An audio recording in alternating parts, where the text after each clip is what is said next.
ಅನು ಒಂದು ನಿಮಿಷ. ಏನಿಲ್ಲಮ್ಮ, ಅನು ನನ್ನ ಬಗ್ಗೆ ತುಂಬಾ ಹೆದರ್ಕೊಂಡಿದ್ದಾಳೆ. ಓಹ್ ಹಂಗ, ಸರಿ ಹಾಗಿದ್ರೆ ಮತ್ತೆ ನೀವು ಹೊರಡಿ. ಇನ್ನು ಅಮ್ಮನ್ ಕರ್ಕೊಂಬರಕ್ಕೆ ಜಾಸ್ತಿ ಟೈಮ್ ಆಗುತ್ತಂತೆ. ಹಾಗಲ್ಲಮ್ಮ, ಇಷ್ಟೊತ್ತು ಇಲ್ಲಿದ್ದು ನಿಮ್ಮಮ್ಮನ ಒಂದ್ಸಲ ಮಾತಾಡ್ಸ್ಕೊಂಡು ಹೋಗಿದ್ರೆ ಚೆನ್ನಾಗಿರ್ತಿತ್ತು. ಅದ್ರಲ್ಲೇನಿದೆ, ಇನ್ನೊಂದ್ಸರಿ ನೋಡಿದ್ರಾಯ್ತು, ಮಾತಾಡ್ಸಿದ್ರಾಯ್ತು. ಅಮ್ಮನ್ ನಾನೇ ನಿಮ್ಮನೆಗೆ ಕರ್ಕೊಂಡ್ ಬರ್ತೀನಿ. ಇಲ್ಲಮ್ಮ, ಹಾಗೆ ಹೋಗೋದಿಕ್ಕೆ ಯಾಕೋ ನನ್ನ ಮನ್ಸು ಒಪ್ತಿಲ್ಲ. ಒಂದ್ಸಲ ನಿಮ್ಮಮ್ಮನ ನೋಡ್ಕೊಂಡು ಮಾತಾಡ್ಸ್ಕೊಂಡು ಹೋಗ್ತೀನಮ್ಮ. ಬೇಡ ಸರ್, ಅನ್ನೋರು ಈ ತರ ಪದೇ ಪದೇ ಫೋನ್ ಮಾಡ್ತಿದ್ದಾರೆ ಅಂದ್ರೆ ಅವ್ರಿಗೆ ತುಂಬಾ ಗಾಬರಿ ಆಗಿದೆ ಅಂತ ಅರ್ಥ. ನೀವು ಮನೆಗೆ ಹೋದ್ರೆ ಅವ್ರಿಗೆ ಒಂದ್ ಸ್ವಲ್ಪ ಸಮಾಧಾನ ಆಗ್ಬೋದು. ನಾನು ನಿಜವಾಗ್ಲೂ ಅಮ್ಮನ್ ನಿಮ್ಮ ಮನೆಗೆ ಕರ್ಕೊಂಡ್ ಬರ್ತೀನಿ. ಅನ್ನೋರ್ ಬಗ್ಗೆನೂ ನಾವು ಸ್ವಲ್ಪ ಯೋಚನೆ ಮಾಡ್ಬೇಕಲ್ವಾ? ಸರಿಮ್ಮ. ಅನು, ನಾನು ಬರ್ತಿದ್ದೀನಮ್ಮ. ಇನ್ನೊಂದು ಸ್ವಲ್ಪ ಹೊತ್ತಿಗೆಲ್ಲ ಮನೇಲಿ ಇರ್ತೀನಿ, ಸರಿನಾ? ಸರಿಯಪ್ಪ, ಕಾಯ್ತಾ ಇರ್ತೀನಿ. ಬೇಗ ಬನ್ನಿ. ಓಕೆಮ್ಮ, ಆಯ್ತು.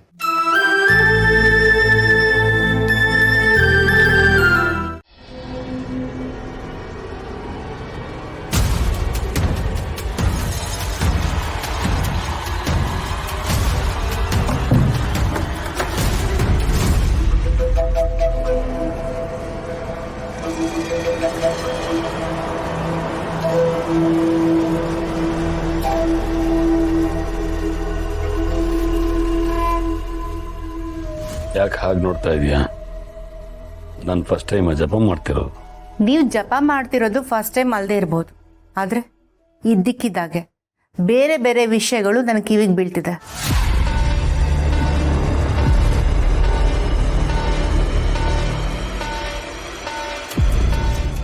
ಬೇರೆ ವಿಷಯನ? ಯಾವುದ್ರ ಬಗ್ಗೆ ಮಾತಾಡ್ತಿದೀಯಾ? ಶೌರಿನ್ ಬಗ್ಗೆ.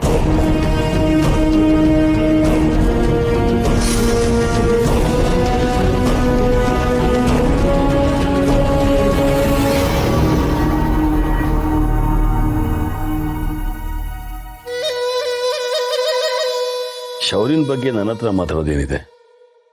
ಅವನ ಬಗ್ಗೆ ಯಾವುದೇ ಡೀಟೇಲ್ಸ್ ಬೇಕಾದರೂ ಅನುನ್ ಕೇಳಬೇಕು. ಅನು ಏನೋ ಶೌರ್ಯ ಮನೆಯಿಂದ ಆಚೆ ಹೋಗಿರೋದ್ರ ಬಗ್ಗೆ ಹೇಳಿದಾಳೆ, ಆದ್ರೆ ನನಗೆ ನಿಮ್ಮಿಂದ ಇನ್ನೂ ಜಾಸ್ತಿ ಡೀಟೇಲ್ಸ್ ಬೇಕಾಗಿದೆ. ಡೀಟೇಲ್ಸಾ? ಏನದು?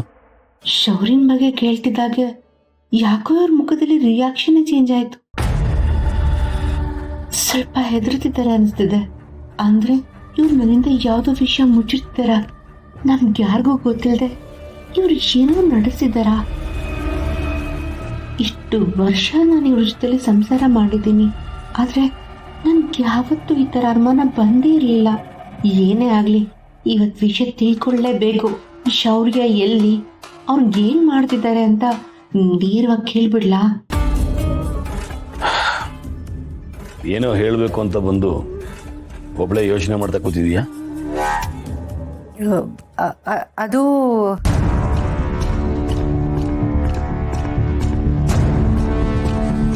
ಬೇಡ, ನಾನು ಹಾಗೆ ನೇರವಾಗಿ ಕೇಳಿದ್ರೆ ಅವ್ರು ಚಿತ್ಕೊಬಿಡ್ತಾರೆ. ಎಷ್ಟೇ ಆದ್ರೂ ನಾನು ನಮ್ಮ ಅಪ್ಪನ ಮಗಳು, ಅವ್ರ ಥರನೇ ಬುದ್ಧಿ ಉಪಯೋಗಿಸಿ ಎಲ್ಲಾನು ಕಂಡುಹಿಡಿಬೇಕು. ಇಂಡೈರೆಕ್ಟ್ ಆಗಿ ವಿಷಯ ತಿಳ್ಕೋಬೇಕು. ಆದ್ರ ಕೈ ಬುದ್ಧಿ ಕೊಟ್ಟು ಎಡವಟ್ ಮಾಡ್ಕೋಬಾರ್ದು.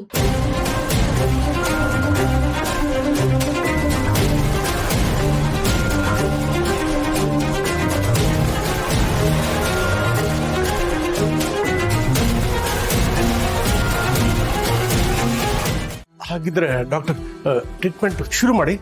ನೋಡಿ, ನಿಮ್ಗಾಗ್ಲೇ ಹೇಳಾಯ್ತು, ಟ್ರೀಟ್ಮೆಂಟ್ಗೆ ತುಂಬಾ ಹಣ ಬೇಕಾಗುತ್ತೆ. ನೀವು ಇಲ್ಲಿ ತನಕ ಕಟ್ಟಿರೋದು ಬರೀ ಅಡ್ವಾನ್ಸ್, ಮಿಕ್ಕಿದ್ ಯಾವ್ದು ಹಣ ಕಟ್ಟಿಲ್ಲ. ಟ್ರೀಟ್ಮೆಂಟ್ ಶುರು ಮಾಡ್ಬೇಕು ಅಂದ್ರೆ ಹಣ ಕಟ್ಟಲೇಬೇಕು. ಡಾಕ್ಟ್ರೆ, ನೀವು ಟ್ರೀಟ್ಮೆಂಟ್ ಶುರು ಮಾಡ್ಕೊಳ್ಳಿ, ನಾನು ಹೆಂಗಾದ್ರೂ ಮಾಡಿ ಹಣ ಹೊಂದಿಸ್ತೀನಿ. ಹಾಗಾಗಲ್ಲಮ್ಮ, ಇದು ಪ್ರೈವೇಟ್ ಹಾಸ್ಪಿಟಲ್.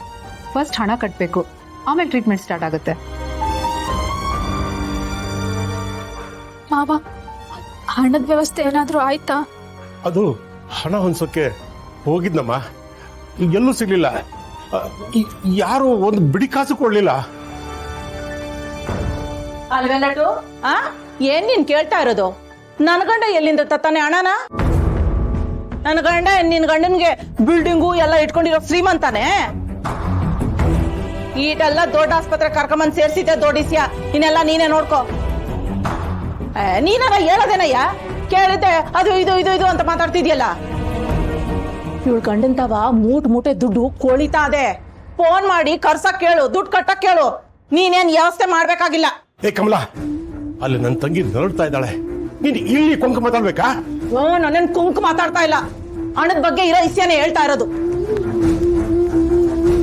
ನೋಡಿ, ನೀವ್ ಫ್ಯಾಮಿಲಿ ಪ್ರಾಬ್ಲಮ್ ಏನೇನಿದೆಯೋ ನೀವ್ ನಿಮ್ಮಲ್ಲೇ ಸಾಲ್ವ್ ಮಾಡ್ಕೊಳ್ಳಿ. ಈ ಹಾಸ್ಪಿಟ್ಲು ನಿಮ್ ಜಗಳಕ್ಕಲ್ಲ. ಸರಿ ಕಣವ, ದುಡ್ಡು ಕೊಟ್ರೆ ಇವಳು ಅವಳಲ್ಲ, ಇವಳು ಕಟ್ಟಲ್ ತಗ. ನಿನ್ ಗಂಡ ಮನೆ ಮಗ ಅಂತ ಹೇಳ್ತಾ ಇದ್ನಲ್ಲ, ಈಗ ದುಡ್ಡು ಕಟ್ಟಕ್ ಕೇಳು. ಬರ್ನಿಲ್ಲ ಸರಿ, ನಿನ್ ಗಂಡಂಗ್ ಫೋನ್ ಮಾಡಿ ದುಡ್ಡು ತರ್ಸ್ಕೊ, ನೋಡೇ ಬಿಡ್ತೀನಿ. ಅವ್ನು ನಿಜವಾಗ್ಲೂ ನಿನ್ ಗಂಡ ಆದ್ರೆ ಬಂದು ದುಡ್ಡು ಕೊಡ್ತಾನೆ. ಹೌದಮ್ಮ ಲಡ್ಡು, ಶೌರ್ಯನ್ಗೆ ಫೋನ್ ಮಾಡಿ ತರಿಸು. ಅವನೇನಾದ್ರೂ ಬರಕ್ಕಾಗ್ಲಿಲ್ಲ ಅಂದ್ರೆ ಕೊನೆ ಪಕ್ಷ ದುಡ್ಡು ಕಳ್ಸಕ್ಕಾದ್ರೂ ಹೇಳು. ಈಗಾಗಲೇ ಟೆಸ್ಟ್ ಮಾಡಿಸೋದಕ್ಕೆ ಹಾಗೂ ಹೀಗೂ ದುಡ್ಡು ಕಟ್ಟಿದ್ದೀನಮ್ಮ. ಟ್ರೀಟ್ಮೆಂಟ್ ಕೊಡ್ಸೋದಕ್ಕೆ ನನ್ನ ಹತ್ರ ದುಡ್ಡಿಲ್ಲಮ್ಮ.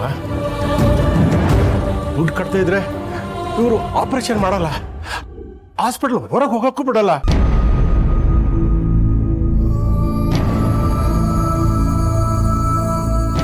ನೀನೇ ಏನಾದರೂ ಮಾಡು. ಈಗ ನೀನು ನಮ್ಮನ್ನ ಪ್ರಾಣ ನಿನ್ನ ಕೈಯಲ್ಲಿದೆಮ್ಮ. ನನ್ನ ತಂಗಿನ ಹೇಗಾದ್ರೂ ಮಾಡಿ ಉಳಿಸ್ಕೊಡು. ಮಾವ, ಅಮ್ಮನ್ಗೇನು ಆಗ್ಬಾರ್ದು, ಆಗೋಕ್ಕೂ ನಾನು ಬಿಡಲ್ಲ. ಡಾಕ್ಟರ್ ಕೇಳ್ತಿದ್ದಾರೆ, ದುಡ್ಡು ಕಟ್ಟಿದ್ರಾ? ನೋಡಿ, ಈ ಹಾಸ್ಪಿಟಲ್ನಲ್ಲಿ ಮೆಡಿಸಿನ್ಸ್ಗೆ, ಟ್ರೀಟ್ಮೆಂಟ್ಗೆ, ಆಪರೇಷನ್ಗೆಲ್ಲ ತುಂಬಾ ದುಡ್ಡು ಖರ್ಚಾಗುತ್ತೆ. ನಿಮ್ ಕೈಲಿ ಕಟ್ಟಕ್ಕಾಗ್ಲಿಲ್ಲ ಅಂದ್ರೆ ಗೌರ್ಮೆಂಟ್ ಹಾಸ್ಪಿಟಲ್ ಕರ್ಕೊಂಡು ಹೋಗ್ಬಿಡಿ. ಇವ್ರನ್ನ ಇಲ್ಲಿ ತುಂಬಾ ಹೊತ್ತು ಇಟ್ಕೊಂಡು ನಾವು ವೇಟ್ ಮಾಡಕ್ ಆಗಲ್ಲ.